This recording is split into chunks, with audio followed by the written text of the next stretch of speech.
Hello po, Hello, kami. ako si Shanae. Opo, assalamualaikum po. Welcome po sa Quiapo. Ay, salamat. Nagpababa na nga lang dito ko kanina eh. Buti po nakita nyo. Agad ditong lugar namin. Oo. Maraming salamat ha. Kasi alam ko busy-busy ka sa schedule mo ngayon sa pangakampanya. Pero meron kasi akong papel na gagampanan na Muslim ako, nanay ng isang pamilya.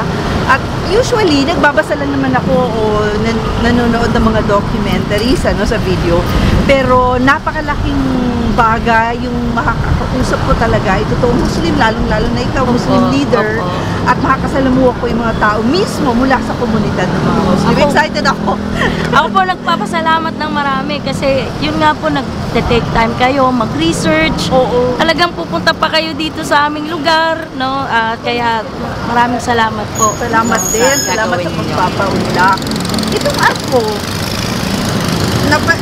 kasi lagi ako dito sa Quiapo, pero ngayon ko lang pinagtuunan ng pansin itong Muslim architect. Matagal na ba itong Muslim community town sa Quiapo? Opo, since 1974 pa po ito. Itong Argo bago lang. Pero yung community po ay, tsaka yung mosque po ay matagal. So, saan nagpatayo nito? Opo. Gobyerno natin. Opo, part po ito ng peace talks dapat. Pero yun po ang nakakalungkot kasi abang ginigera kami sa Mindanao, mga pamilya namin, nung nagbakwitan po, ginawan po ng program dito, mga villages po, bahay, ni Marcos, na siya rin nagpabomba sa aming mga lugar. Okay. No?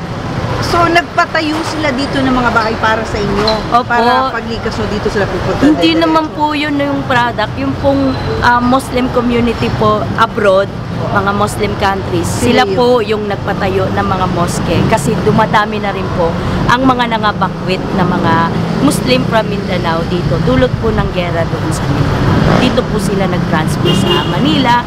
Sari-sari po na ang naging kabuhayan. Pagka-abroad, pagtakas po doon sa gera. Papasok ba tayo? Opo, gusto ko pong makita ninyo yung aming lugar, community dito sa... Kailangan ko na po kung suotin itong hijab. Hijab ninyo. Mamaya na po pagkapapasok po tayo ng mosque. Okay.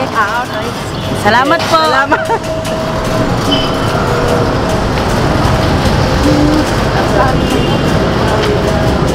Ako po si Amira Ali Meklidasan para sa karapatan, kapayapaan at kultura sa ngalan ng Moro at Katutubo. Make it happen sa Senado. Amira, bakit ang daming spring onion? Ay, oo. Ang tawag sa amin yan ay sakurab. Ginagamit yan sa lutuin namin para gawing palapa. Yun yung condiment o sausawan, pamparich doon sa mga ulam. So ito, dinidikdik yan. Tapos nilalagyan ng sili, ng iba pang mga pampalasa, asin. Minsan raw, minsan nilalagyan ng oil para tumagal yung sausawan. Hindi nila ginagamit to. Ito Ginagamit kung sa kunyari sa pansit o ibang lutuin, pero mas ito ang kinukuha nila para mas malasa kasi. So, yung mga yellow na yon, ano yun? Mga turmeric at saka mga iba't ibang mga ano. Yung iba sa nganga, naghahalo-halo na dito yung gamit ng nganga at saka ng yosif. So ito ang ending niyan, yung palapa, no? Depende siya doon sa may coconut ba o kaya yung spring onion ang ginamit. So kung spring onion, yan yung ginamit, dinagdagan lang ng sili. May iba ng ingredients. So pag magluluto ka halimbawa, ilalagay mo na lang ito doon. Pag sasama-samahin mo, wag timplado na at pang gusto mo pa ng masyadong fine, pwede mong gamitin sa grinder. Ito naman ay may kasamang coconut, at saka yung mga sili para minsan diretso ulam na rin sa amin. Hilig talaga kayo sa sili, ano? Sili at saka dito dinadagdagan nila ng shrimp, bulad, no. Tindahan ng karamihan dito kasi dito nagsisentro ang mga tao pagka Friday prayers namin. So every Friday, mas malakas ito, mas marami. Mas maraming tao. At saka this coming March, simula na yung Ramadan namin. So mas lalo itong buhay paggabi, pag nagbe-break na kami ng fast. Okay. Ito na ba yung Golden Mosque? Opo, yan na po yung masjid, yung Golden Mosque. Pero pangit po yung side na to. Doon po tayo sa harap. Oh, sige. Diretso na ba tayo ngayon dyan? Punta po muna tayo doon sa isang restaurant dito para makausap po natin yung mga local leaders na makakapagkwento pa po ng mahaba tungkol sa history po nitong kasaysayan ng Golden Mosque. Okay. Sige. Salamat. po. Sama tayo. Oo, diretso lang po. Assalamualaikum. Gandang umaga. Ay, bisita tayo. Si Ma'am Charmaine Bencamino. Magandang umaga po. Ako po si Charmaine. Istoryahan lang po tayo tungkol doon sa nangyayari sa Bangsamoro.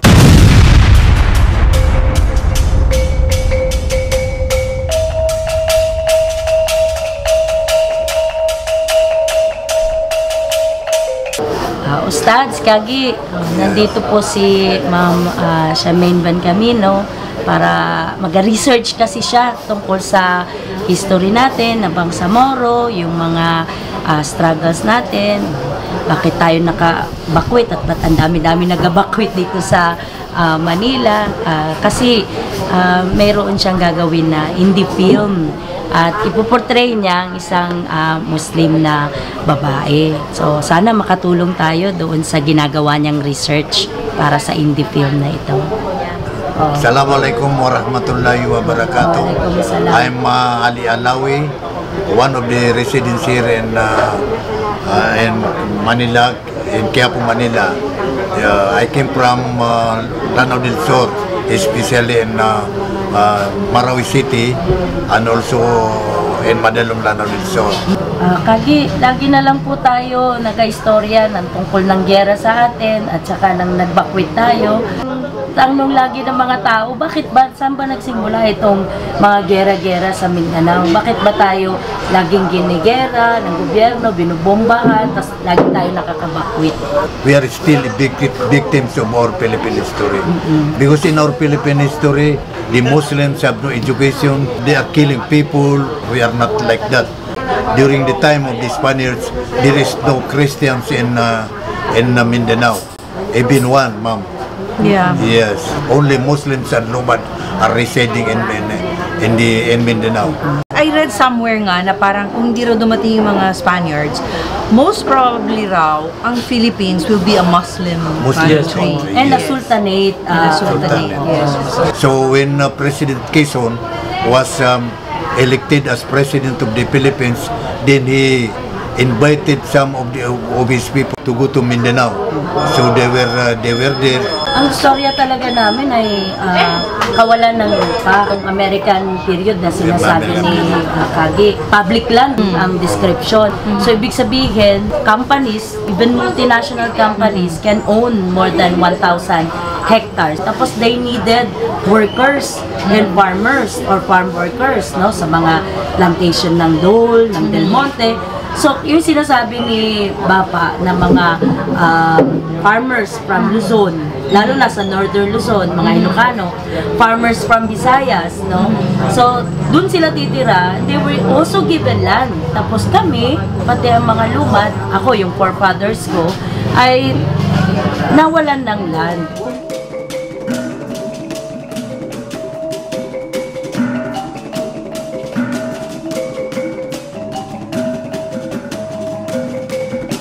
Yung giyera ba ngayon, kasi di po ba hindi lang naman yung Marawi Siege, maraming giyera pa rin ngayon doon. It's still because of land? It's still because of property?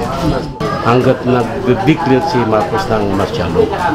Kumbaga, wala na pong karapatan, we have no right.